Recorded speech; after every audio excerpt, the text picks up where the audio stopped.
Roberto Acosta Oyarzo es artista visual y grabador. Estudió en la Escuela de Bellas Artes de Viña del Mar. En 2007 fundó el Taller Territorios, espacio que reunió a diversos artistas de la región. Ha participado en exposiciones y bienales a nivel local y en el extranjero. Su obra, constituida principalmente a través de la silografía, es parte del Fondo de las Artes de la Universidad de Playa Ancha. Trabaja junto a Javiera Moreira May, artista del Taller 99 y fundadora de Casaplan. En los talleres se necesita del otro para poder generar obra, y eso es una práctica muy propia del grabado.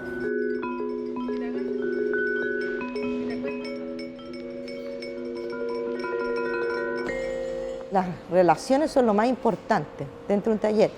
Uno, porque es un taller colaborativo, entonces como hay pocas máquinas, no es una máquina por persona, tienen que hacer turnos para usar la máquina, la prensa tiene que estar muy limpia para el que sigue, los papeles son perfectos, húmedos, de una humedad perfecta, todo limpio. Siempre tienes que estar atenta al otro, tienes que ver al otro, tienes que sentir al otro. Entonces es un vínculo muy importante la relación entre los pares.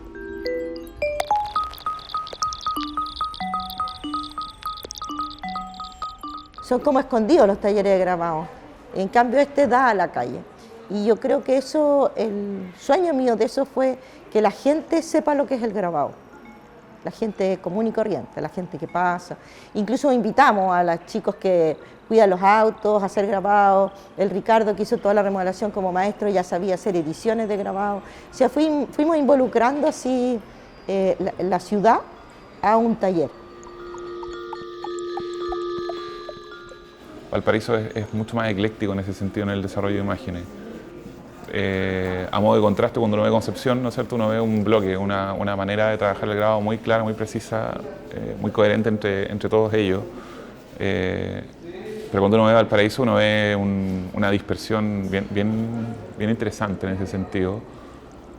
Pero cuando uno empieza como a tejer esta red, al final llegan a uno o dos puntos de inicio, ¿no? Entonces yo creo que sí, efectivamente hay una línea, ¿verdad?, en común, que puede ser el territorio, puede ser el clima, pueden ser los estímulos que genera una ciudad tan compleja como Valparaíso, ¿por qué no? O los que generó Viña en su momento, ¿no? Entendiendo Viña como una potencia cultural de los años 30 a los años 70, Viña era una ciudad culturalmente importante, ¿no?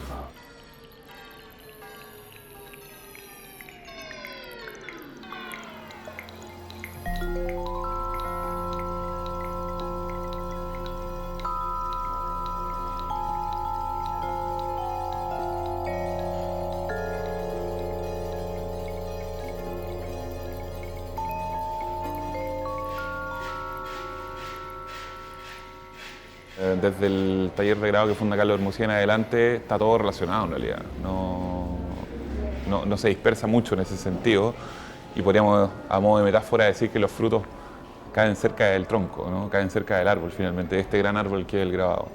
Podemos verlo, por ejemplo, en las escuelas que se han ido generando. Desde la Escuela de Bellas Artes emerge la escuela el taller de grado de la Escuela de Arte de Valparaíso, por ejemplo. En fin, los grabadores que funcionan de manera independiente de alguna manera vienen de estas dos escuelas, o desde la UPLA, que también tiene una vinculación con Carlos Hermosilla.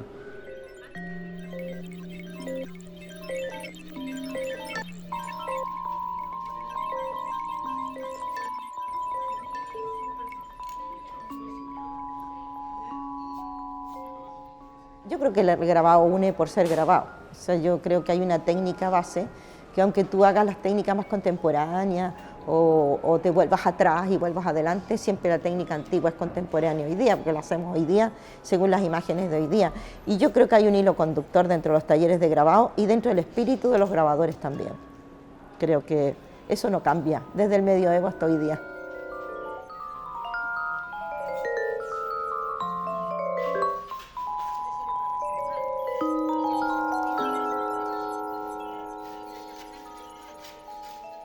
Me acuerdo en la casa de un amigo haber visto un grabado de Hans Soika, por ejemplo, a pesar de que era pintor, que era uno de los maestros de la Escuela de Arte, tenía una silografía tremenda, un claro oscuro clásicos, muy interesantes.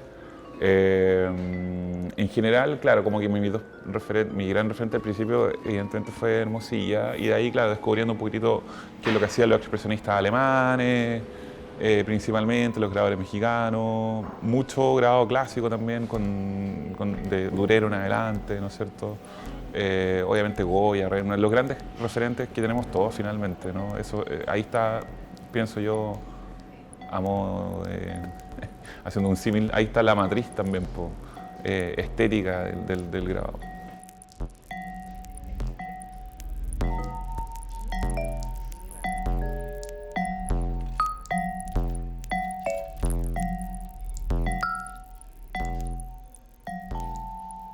Este taller yo lo pude armar porque tenía el taller 99 de referencia y trabajé 20 años y todavía sigo trabajando en el taller 99.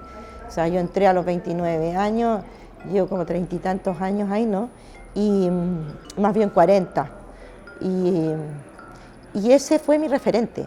Mi referente fue Nemesio Antunes, que fue un gran maestro en cuanto a la espiritualidad del ser y poder ver al otro y compartir todo.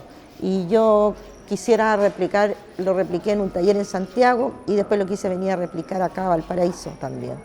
Yo creo que son fundamentales. Yo no podría ser lo que soy sin ellos. O sea, nada de mí existiría. Ni existiría Casaplan ni nada tampoco.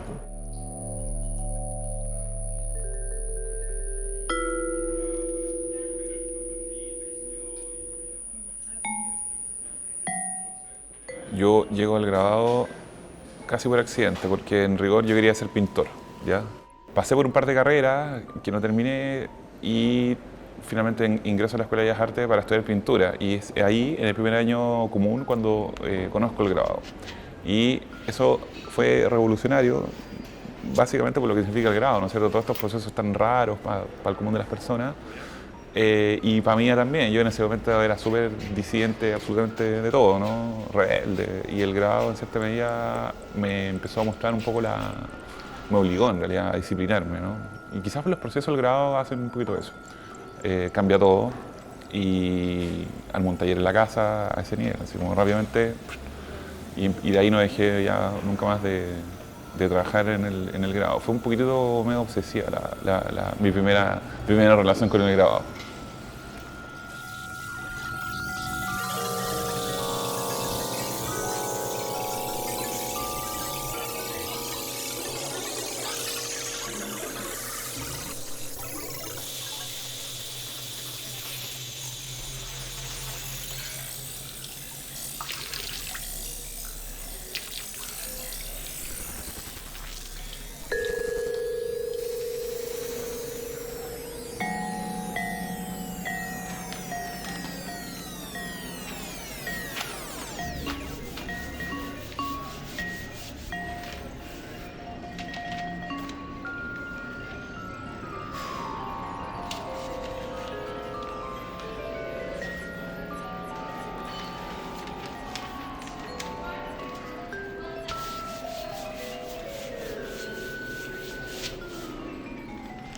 Marco Antonio Sepúlveda evidentemente fue el que me mostró el grabado. Mi antigua profesora de pintura, la Chili Mosela, ella de alguna manera me mostró el color, ¿no es cierto? Y, elementos compositivos. De alguna manera me heredó esta pasión por lo clásico también, por la tradición clásica. A mí me gusta harto el ejercicio del dibujo para poder desarrollar mis grabados, ¿no? Yo pienso que el grabado se resuelve desde el dibujo, no desde el grabado propiamente tal.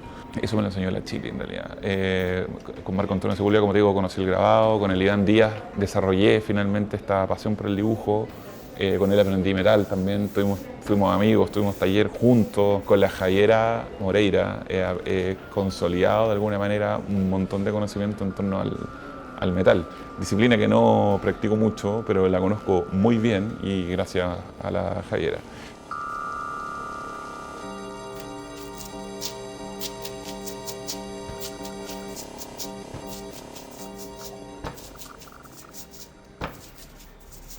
Yo creo que antes era más fuerte el vínculo maestro-discípulo. Yo tuve de maestro a Nemesio Antunes, la Rosel Bru, que me ayudaba mucho a ver mis imágenes, y a Rafael Munita, que es contemporáneo mío, pero él sabía más que yo de grabado.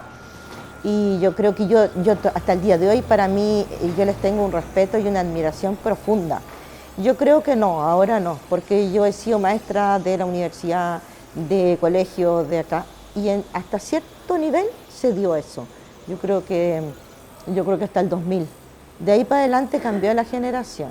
Entonces esos tiempos de espera, esos tiempos de contemplación, esos tiempos de escuchar, hoy día yo los veo mucho más acelerados y por tanto se va el maestro, pues no lo alcanzan a escuchar.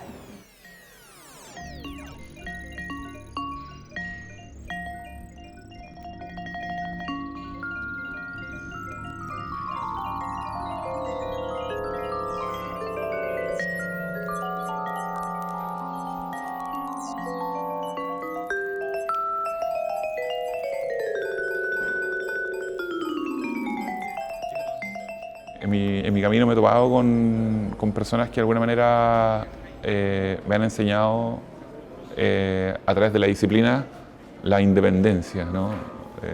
A través de lo normado, de alguna manera me han enseñado la libertad creativa. Pero también hay que identificar el momento justo para abandonar, ¿no? Para matar al maestro, creo yo.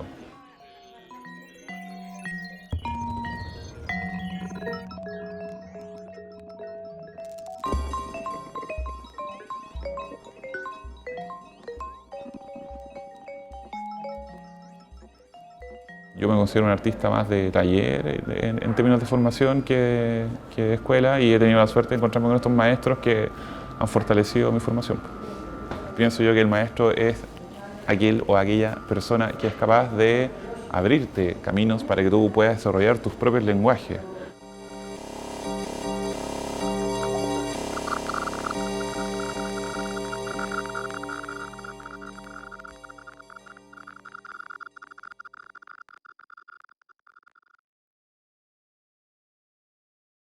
Jorge Martínez García es pintor, dibujante y grabador. Desarrolló sus habilidades artísticas, especialmente el grabado, entre 1985 y 1991 en el histórico taller Gráfica de la Casa de la Cultura Ecuatoriana, convirtiéndose simultáneamente en profesor de filosofía moderna, especializándose en estética y filosofía de la religión. Al volver a Chile, se estableció junto a su familia en el puerto y fundó el Taller de los Alquimistas junto al artista Ernest Freiberg. Al mismo tiempo, fue nombrado profesor de grabado, pintura y dibujo en la Universidad de Playa Ancha. Sus obras se exhiben ampliamente en colecciones privadas y públicas y han sido expuestas en todo el mundo. Históricamente, Valparaíso ha sido la cuna de todo, incluyendo de la imprenta, y por lo tanto la Aurora de Chile y todos estos procesos de imprenta, que luego va a dar origen también a los sindicatos de imprenta, a fines del siglo XIX, a principios del siglo XX. Hay todo un proceso ya, un tejido cultural en torno al grabado, en torno a las artes gráficas, también a las industriales, que es importante. El papá de Carlos Hermosilla era maestro imprentero, entonces gracias a eso Hermosilla también tuvo una formación de imprenta. El origen del grabado artístico, en ese sentido, estaría entre Marcos Bontá en Santiago y Carlos Hermosilla en Viña, pero no en Valparaíso. Sin embargo, el mito ha calado. ¿Y por qué ha calado? ¿Y por qué los grabadores vienen acá? ¿Y por qué les gusta acá? Porque esta ciudad tiene eso tan particular, es una ciudad tan libre y tan caótica en el buen sentido, en el sentido que es un caldo de cultivo para crear. Y en ese aspecto Valparaíso tiene ese desarrollo. Y además que se ha convertido con los años en una ciudad universitaria. Entonces hay muchas instituciones universitarias e incluso en carreras como diseño o arquitectura se abren talleres de grabado. Entonces por eso ahora vemos el desarrollo que tiene. Entonces es curioso porque es un mito fundacional, pero no es un mito genealógico. Yo me atrevería a decir que es más a posteriori que a priori, lo diría el viejo Kant. O sea, no ocurrió antes para crear el grabado, sino que gracias a que existe el mito se hace el grabado. O sea, el grabado se hace real a partir del mito.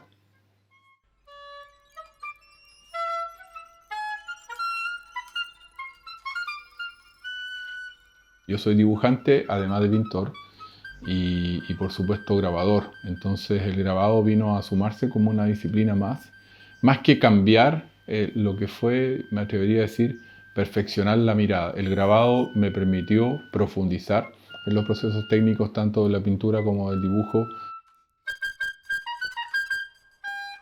Yo pensaba que podía perfeccionar mi dibujo estudiando grabado. Con los años me he dado cuenta de que el grabado es distinto al dibujo. La verdad que sí perfecciona el dibujo, pero modificándolo de una manera muy radical. Tuve la oportunidad de entrar a trabajar a un taller de grabado en Quito, un taller histórico, el taller de la Casa de la Cultura Ecuatoriana, un taller que ya no existe lamentablemente. Lo primero es que tiene que calentarse la plancha junto con la muñequilla, que es este cuero que sirve para repartir el barniz. Entonces tienen que calentarse, porque si el cuero está frío, entonces retira el barniz en vez de poner. Esto tiene ya barniz, y en la medida en que la plancha se va calentando, va escanciando el barniz sobre la superficie. Una vez que esto ya está lo suficientemente caliente, hay que repartir barniz sobre la superficie, procurando cubrir. En el caso de esta plancha, que ya está trabajada previamente, hay que tener cuidado de que el barniz entre completamente en las incisiones, sobre todo en las más profundas, para lo cual hay que presionar un poco con el instrumento, con la muñequilla, porque si no queda el barniz en la superficie pero no en las incisiones. Ese es un detalle muy importante, porque el hollín después, al ahumar la plancha, va a cubrir esas incisiones y va a dar la idea o va a dar la apariencia de que la plancha está completamente barnizada, pero en realidad no, porque van a haber esas pequeñas incisiones que no van a haber recibido barniz. Entonces este es un proceso en que hay que procurar revisar con cuidado de que esté toda la superficie cubierta con barniz. ¿Ven? Este es el sistema, esta es la técnica. El instrumento se llama muñequilla porque uno hace un movimiento lateral de muñeca. ¿Sí? Ese es un poco el truco. No es un movimiento muy fuerte, sino que tiene que ser con el exceso de calor solamente, con el detalle, lo suficiente para poder emparejar el barniz. Primero se lo reparte bien, se revisa que no haya ninguna parte que no haya quedado, como les decía, sobre todo en profundidad, que no haya quedado sin barniz. Y luego se va emparejando de a poco a medida que se va enfriando. Este es un proceso bien delicado, y aquí es donde viene este movimiento que yo les digo que es como lateral, que se hace con la muñequilla para emparejar el barniz. Este barniz es una mezcla de resina, pez de Castilla, asfalto, un asfalto de alta calidad, y cera de abeja. El asfalto le da cuerpo, resistencia al barniz, la resina funciona como pegamento y la cera es la que permite dibujar. Entonces lo que estamos cuidando que no se queme con este calor controlado es la cera, porque si se quema la cera no se puede utilizar como barniz de dibujo. Por eso que es importante preservar la cera como el elemento que nos permite tener cierta elasticidad y cierta capacidad de dibujo con el barniz. Y eso es lo que se cuida con este calor controlado. Allá en Ecuador tuve la suerte de conocer al que fue mi maestro, Luciano Mogollón, también Carlos Viver, que fue formalmente el primer profe de grabado que tuve. Fueron los dos importantes para mí en mi formación como grabador, pero obviamente a nivel de historia del grabado para mí era muy importante Rembrandt, Goya y posteriormente Piranesi y Pablo Picasso. Entre esos cuatro me atrevería a decir que es como la base de lo que yo he estudiado, la historia del arte en cuanto a la estética, en cuanto a la manera de usar el oficio. Y ahora viene el proceso de ahumado. Primero se aplica el hollín y después la plancha con el calor empieza a brillar, absorbiendo el hollín sobre la superficie del metal. O sea, tuve la fortuna de a los pocos meses de llegar a Chile, de entrar a trabajar al Taller 99, donde todavía estaba trabajando en Emisión Túnez y otros artistas tradicionales del Taller 99 histórico. Yo al principio viajaba a Santiago al Taller 99, en esos viajes conocí por ejemplo al Marco Molina, que también iba a trabajar allá. Y ahí está brillando completamente en este lado. Y este es el proceso del ahumado del barniz. casado con dos niñas, nos vamos con mi señora y con mis hijas, nos vamos a Santiago. Bueno, ahí hice muy buen contacto con una serie de grabadores, con Alfonso Fernández, con una serie de artistas que trabajaban allá que yo recuerdo, con la Tere Casitúa, con Beatriz Leighton, en fin, con muchos grabadores, pero sobre todo con Rafael Munita, que fue muy importante en mi formación porque él, además de ser un excelente artista, es un gran profesor, y como él es un gran técnico que conoce muy bien cada detalle de una serie de procesos, me introdujo ya en un mundo mucho más profesional aún del grabado, así que yo le debo mucho también a Rafa y también al maestro Guillermo Fromer, recientemente fallecido, que él también tenía esa actitud muy generosa en torno al conocimiento del oficio y las técnicas, y me enseñó y con el cual conversamos mucho de los oficios de grabado, que eso es una cosa paralela, aparte de la expresión artística, es que este es un mundo de técnicas muy amplio y muy complejo, y tener la suerte de conocer a estos maestros que comparten conmigo el interés por las técnicas, cosa que no todo el mundo hace o tiene. Entonces fue muy importante la oportunidad o la suerte de conocerlo y poder trabajar con ellos en este tipo de procesos que, como te digo, son más como esotéricos, son menos conocidos y menos populares, pero que permiten un mayor dominio del oficio. Y eso me ha servido a mí como profesor también, después para enseñarlo a mi vez. Este proceso entonces consiste en remover el exceso de hollín de la superficie y de los costados de la plancha para verificar que el barniz está correctamente aplicado y que no hay mayores pifias. Siempre, como este es un proceso artesanal, existen algunos puntos en que el barniz no quedó correctamente aplicado, puede pasar, y en cuyo caso se necesita un barniz especial de retoque para ir tapando, digamos, esas imperfecciones.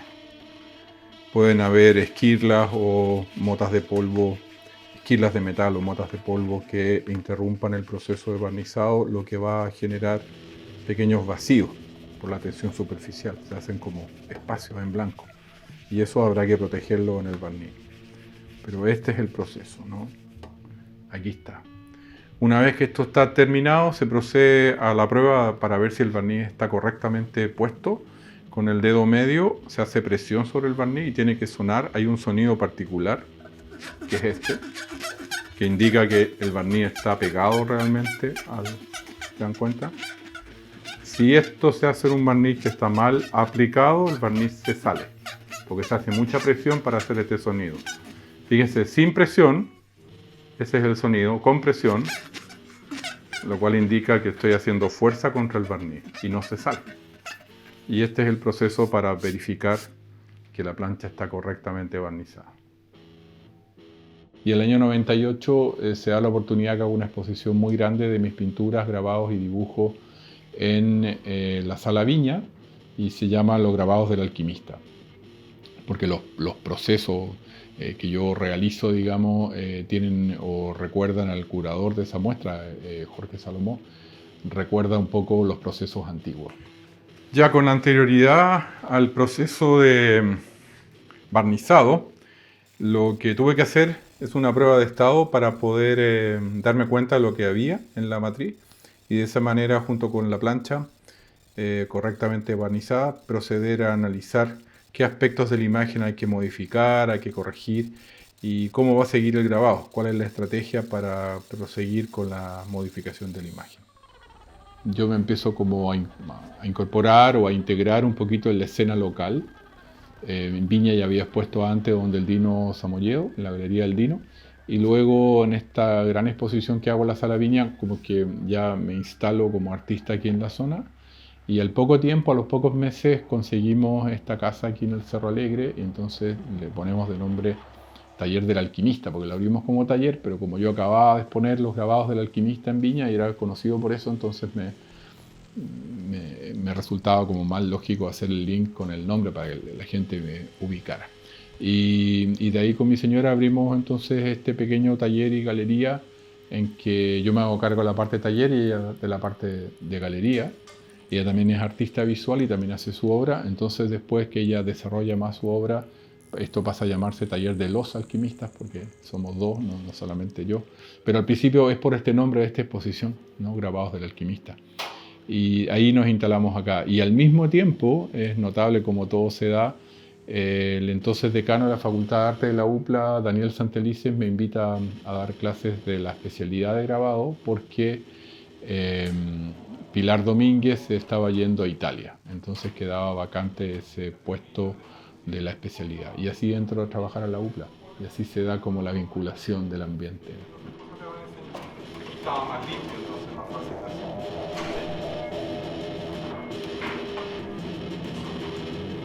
Después nos preocupamos por el emparejamiento un poco. Vas a ver que las uniones faltan. Porque el problema de la punta seca es que creaste un borde. Y ese borde no permite que el barro piense. Entonces vaya a tener que presionar un poco más. La tinta tiene así. Entonces nos permite hacer esta pega. Si no hiciéramos con esto.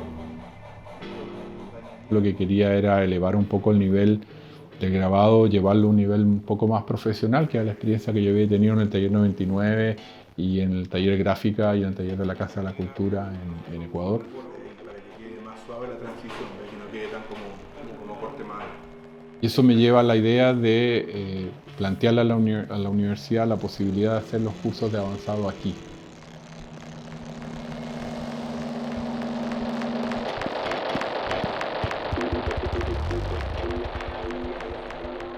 Visto de esa manera en estos 20 años, tanto con el aporte nuestro como de gente como Roberto Acosta, la Javiera, el Centro del Grabado, la Estampería, etcétera, se ha ido poco a poco creando un tejido, ¿no? También el Bellas Artes de Valparaíso, a través de Virginia Vizcaíno, del Herman Schmidlin, me acuerdo también que se hizo una prensa grande, después vino el Lolo Covirón, en fin, un montón de gente que fue dándole esta idea como que Valparaíso era una ciudad de grabadores. Pero al principio, cuando yo llegué, era básicamente el trabajo de las universidades y el Bellas Artes.